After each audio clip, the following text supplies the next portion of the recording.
하루의 말씀, 오늘은 로마서 1장 16절에서 17절 말씀 가지고 함께 나눕니다. 성경 봉독합니다. 나는 복음을 부끄러워하지 않습니다. 이 복음은 유대 사람을 비롯하여 그리스 사람에게 이르기까지 모든 믿는 사람을 구원하는 하나님의 능력입니다. 하나님의 의가 복음 속에 나타납니다. 이 일은 오로지 믿음에 근거하여 일어납니다. 이것은 성경에 기록한 바 의인은 믿음으로 살 것이다 한 것과 같습니다. 아멘. 오늘 말씀을 통해 사도 바울은 다시 한번 복음에 대해서 강조하고 있는 것을 보게 됩니다.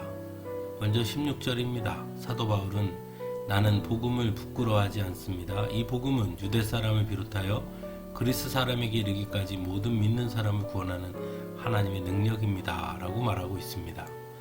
이 말씀 속에서 우리가 알 수 있는 것은 복음은 구원과 연관되어 있다는 것이죠. 또 하나는 구원은 혈통이 아니라 믿음과 관계되어 있다는 것입니다. 그리고 또한 하나님의 능력이라는 것이죠.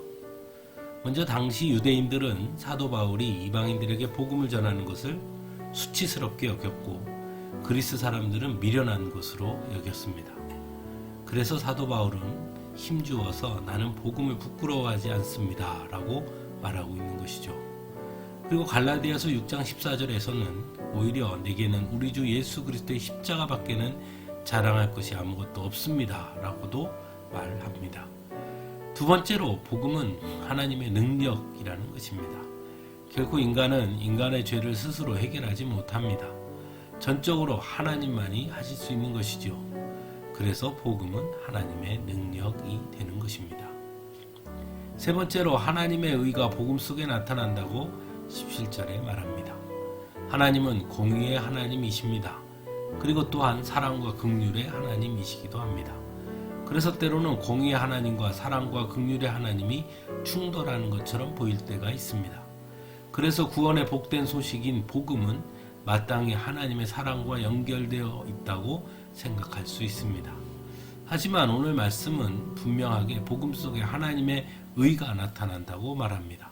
즉 사랑 때문에 하나님 스스로 우리의 죄의 책임을 감당하시고자 십자가를 지셨고 그것을 통해 하나님의 의가 드러나게 되었다라고 말하고 있는 것이죠.